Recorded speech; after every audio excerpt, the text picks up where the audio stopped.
എടത്വ കോഴിമുക്കിലുള്ള ഈ സർക്കാർ LP സ്കൂളിൽ പഠിക്കുന്നത് കേവലം 30 കുട്ടികളാണ്. പഞ്ചായത്ത് വിചാരിച്ചാൽ നിലവിലെ പ്രശ്നങ്ങളെല്ലാം സുഗമമായി പരിഹരിക്കാനുമാവും.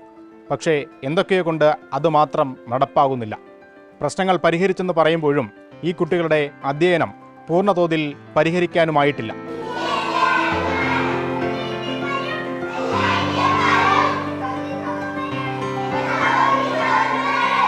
പുതിയ കെട്ടിടം പണി പൂർത്തിയായെങ്കിലും കൈവരികളില്ലാത്തതിനാലാണ് ഫിറ്റ്നസ് ലഭിക്കാതിരുന്നത്.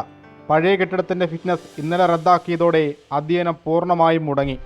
ഈ സാഹചര്യത്തിലാണ് പുതിയ കെട്ടിടത്തിൽ താൽക്കാലിക കൈവരികൾ സ്ഥാപിച്ച എടത്വ പഞ്ചായത്ത് ഫിറ്റ്നസ് സർട്ടിഫിക്കറ്റ് നൽകിയത്. പ്രതിഷേധങ്ങൾക്ക് കാത്തുനിൽക്കാതെ കൈവരി നേരത്തെ സ്ഥാപിച്ചിരുന്നെങ്കിൽ പ്രശ്നം ഒഴിവാക്കാമായിരുന്നു. ഇപ്പം നമ്മൾ വെച്ചിരിക്കുന്ന ആ ഫണ്ട് കൊണ്ട് നമുക്കിത് എന്തെല്ലാം മെയിൻ്റെനൻസ് ചെയ്യാൻ പറ്റുമോ അതെല്ലാം ചെയ്യാമെന്നുള്ളതാണ്.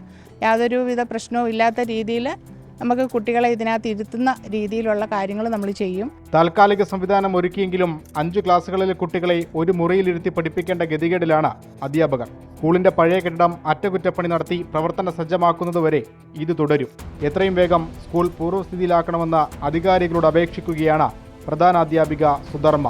എത്രയും പെട്ടെന്ന് ഞങ്ങൾക്ക് ഇതിന്റെ ഫിറ്റ്നസും കിട്ടണം, അതിന്റെ മെയിൻ്റനൻസും കിട്ടിയേ പറ്റൂ. കാരണം ഏറ്റവും സാധുക്കളുടെ കുട്ടനാട്ടിലെ ഏറ്റവും സാധുക്കളുടെ കുഞ്ഞുങ്ങളാണ് ഇവിടെ. അപ്പോൾ അവരുടെ കൂടെ നമ്മൾ നിന്നേ പറ്റൂ. അവരെങ്ങും പോകൂലെന്ന് പറഞ്ഞു, വേറൊരു സ്കൂളിലും പോകൂല, ഇവിടെ പഠിക്കൂന്നാണ് പറയുന്നത്. ജോലികൾ പൂർത്തിയാക്കാൻ നടപടി സ്വീകരിക്കേണ്ടത് എടത്വ ഗ്രാമപഞ്ചായത്താണ്.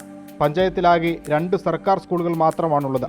സാധാരണക്കാരുടെ ആശ്രയമായ ഈ സ്കൂളുകൾ പരിപാലിക്കാൻ പഞ്ചായത്ത് അലംഭാവം കാണിക്കരുതെന്ന ആവശ്യവും രക്ഷിതാക്കൾ ഉയർത്തുന്നു.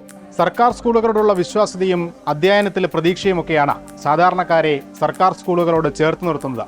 കോഴിമുക്ക് സർക്കാർ LP സ്കൂളിലുണ്ടായ പരിഹരിക്കപ്പെടാവുന്ന പ്രശ്നങ്ങൾ അനന്തമായി നീട്ടിക്കൊണ്ടുപോകുന്നത് ആ വിശ്വാസ്യതയെ തകർക്കുകയും ചെയ്യും. കോഴിമുക്ക് LP സ്കൂളിൽ നിന്ന് മാഹിൻ ജാഫറിനൊപ്പം അശ്വിൻ പാലാഴി, 24. ലോകത്തെവിടെയായാലും ഏത് സമയത്തും 24 വാർത്തകളും ഓഗ്മെന്റഡ് റിയാലിറ്റി പാക്കേജുകളും എക്സ്പ്ലെയിനറുകളും വിശദമായി കാണാൻ ഞങ്ങളുടെ YouTube ചാനൽ നിങ്ങൾക്ക് സബ്സ്ക്രൈബ് ചെയ്യാം.